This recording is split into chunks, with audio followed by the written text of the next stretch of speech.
So I will define myself as a hybrid, a product of genetic engineering. I was given extraterrestrial genetics.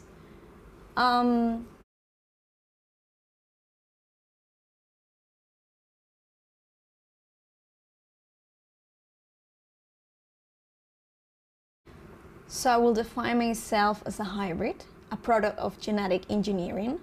I was given extraterrestrial genetics. I'm also an experiencer of breeding programs, those that you mentioned that are a threat to humanity, that I kindly agree. And my genetics were taken to create hybrid babies, which I am not okay with. Well, I asked about God, about how is that we exist. And I got a paradox. I got an answer that is paradoxical, that says we exist because non-existence couldn't exist, because it will be the denying of existence. And only if existence exists, non-existence could exist. And that's why there is existence. And then I asked about God. And they told me, I got the information coming from me telepathically that gave me the vision that God is an all that is force, and everything that exists are infinite frequency modulations of that same energy that we call God, and is fractalized. And the purpose behind God and the universe existing and fractalizing into infinite aspects of itself is because God, by being everything, it was nothing at the same time. So God wanted to be someone, and that's why it fractalized itself to become someone.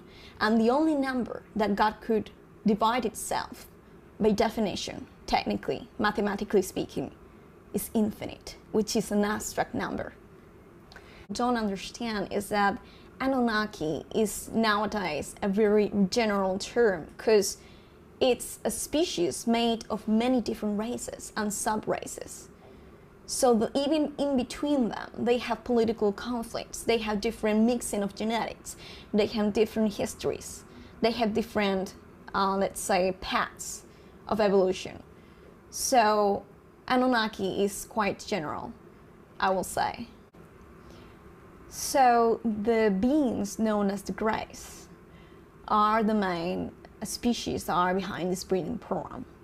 The reason why is because they are a dying race. They are at the face of extinction, and they claim to be us from the future, so that they convince people that we are somewhat related genetically, so that we develop compassion and actually agree on a higher level or a lower level to give away our genetics.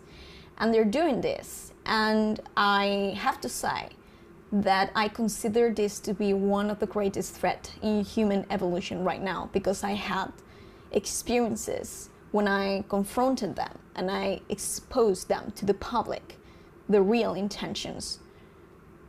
When I did that, I was attacked by them to the point in which I almost passed away. My breathing was not normal. My tension was getting way too high out of no reason. And the explanation that I got from my contact, extraterrestrial, contacts, is that there is an inner technology inside the human soul that is called the Merkaba. It's basically, in physics understanding, it's two vortices of energy spinning in different orientations. That is what creates a stable human vessel that is, available for the soul, that is great, let's say, attunement for the soul to be able to manifest itself in material form. When it spins into different directions, when it is manipulated and it's not balanced, illness, sickness, and even death can occur. It was astral experiences, what people will call out-of-body experiences. I will go to sleep as if it was a normal day, and my soul will get pushed out of my vessel, and I will find myself on a craft, and I will see the Greys and the babies, and I will see them experiment on me, because they want to impose their genetics on this planet so that they can be introduced energetically, because everything is about frequency and vibration, but mostly DNA, which is a program. It's basically frequency patterns. It's physics. So if someone is able to control the frequency patterns that are programmed within the DNA structure of one species, that collective blueprint, they can insert themselves, they can manipulate the evolutionary course of that species. I have had abductions, military abductions, in which the beings that were inside the craft, which are government people, also helped me save my life and helped me get away from these scenarios and attacks from the Greys. And they also communicate through me through an etheric implant that was placed in my head, and I often have communications with them.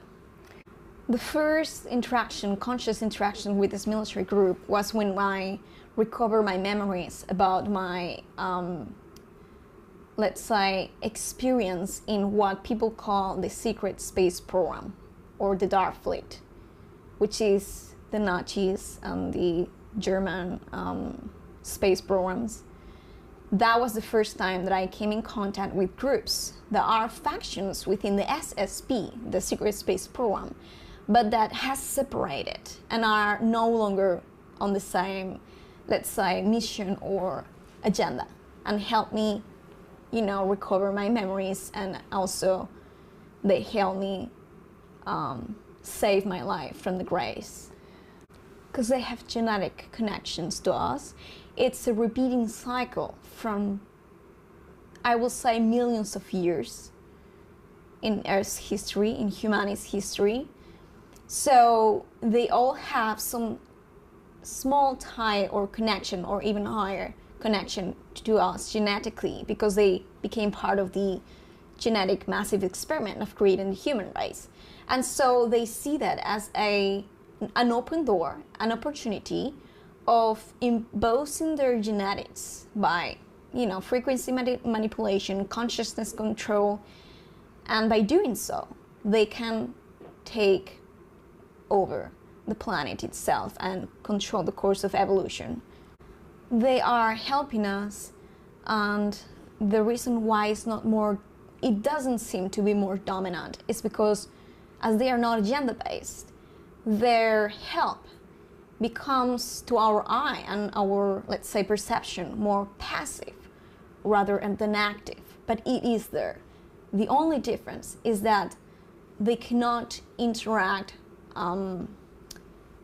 with us on the level that we expect them to do, because that will be crossing the line of one big universal law that says that species should not interact with the evolutionary course of other species, because otherwise they will take away their ability or opportunity to grow spiritually and in consciousness. It all ties to metaphysical dynamics in terms of consciousness.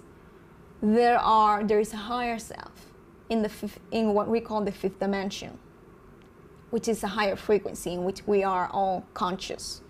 We are super conscious. It goes beyond the physical mind's understanding, even the subconscious understanding of one soul, one self. That self is aware of all kinds of co-creations that they are actually performing in this incarnation, in their incarnation in Earth, in this physical plane, and is the one who makes soul contracts or agreements with different kinds of beings, being positive or negative. Why do they make soul contracts? Because there is an exchange of energy there that the soul, the higher mind benefits from, because there is a learning lesson there that we can take as an opportunity to take that aspects of our consciousness to get integrated and heal within our DNA and become more evolved. And well, because Otherwise, there wouldn't be any kind of point of experience in the physical reality. Soul contract means that before or during an incarnation, an expression of one's soul in the physical matrix, there is an agreement on a higher level that there's going to be an interaction, that there's going to be an exchange of energy, of information. So sometimes it is a negative kind, it is polarized to be a negative experience or a change of information and energy, and sometimes it's positive. And so for me and for everyone, it is polarized that way. We have positive and negative. But what would be the value of negative? Experience and the opportunity of spiritual growth and expansion. Actually, the negative interactions taking place are part of the process of getting to that high level of consciousness. Because consciousness, there's only consciousness. And what is unconscious is disintegrated, is what we call darkness, which is the narratives of conflicts and, negative interactions. That part is consciousness too, but it's unconscious because it's not integrated into balance, into a state of harmony with the self. So once that unconscious aspect of our collective, of the earth, of the population of humanity, gets integrated and aligned with source, with balance, then it's when we will make that quantum jump to that higher density of consciousness. So it's part of the process. Polarity is not a division of one element. Polarity is the disintegration of that unified element in the first place. So let's say that they create each other so that the one entity may be a being, a self, a soul, or a collective, can make sense. Because without one aspect of it, being it the negative pole, or the masculine, or the left side brain, the logical, the other one will not make sense. Let me explain with an example. If you look at the universe and you think of the idea of that there is a structure, if there will only be a structure without meaning, without content, then a structure wouldn't make sense, wouldn't exist. Because what creates that structure? What is creating? It will be nothing, so it will not exist itself.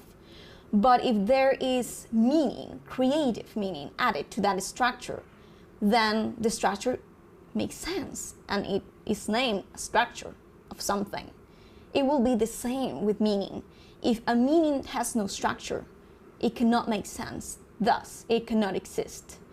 Dimension is a place, a physical place, not like a location, but rather a physical spectrum of place in space and time, in which the frequency and vibration is fixed to a determined, tune. It has its own signature frequency. So when many people say that we're going to the fifth dimension, they're making a mistake, or they're misunderstanding a little bit the concept, the metaphysical concept. What we're doing is transitioning towards the fourth density of consciousness. Density is about state of being. It's about the evolution, the awareness of one consciousness. Consciousness has its own map of different aspects of itself, such as we observe in the chakra system. So an archetypal energy will represent an idea, a general idea. So that is combined even of many different ideas, like in a fractal system. So that's why we have deities even in our history. Earth is a playground, let's say, and a scenario in which many of the karmic cycles of energy or evolution of all the races that are part of our genetic makeup is being played at the moment. So they have great interest in what happens with humanity's evolution because we hold their DNA, their genetic information, so we are connected to their consciousness. That way, what happens with us influences to their evolution and their consciousness. Every year, for example, is a cycle, of evolution, of transformation, of expansion. So this all has to do with the cycles, that goes inside the soul, of expansion, of transformation, of evolution. So depending on how they have structured the idea or their concept or perception of a space and time, they may have decided collectively that they want to pass out at 800 years from human perspective, because they consider that it's enough revolutions or patterns of time, of frequency, cycles, not patterns, sorry, cycles of energy. And if that's true, then what you're implying is that our creation, with less than 70-year lives, it almost seems punishment.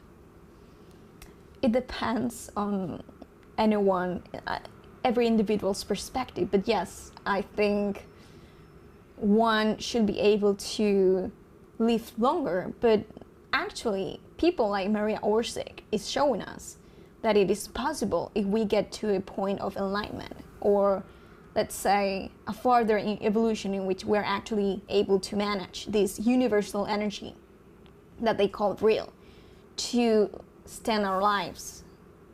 They are abducting the holographic blueprint of that physical material consciousness of ours.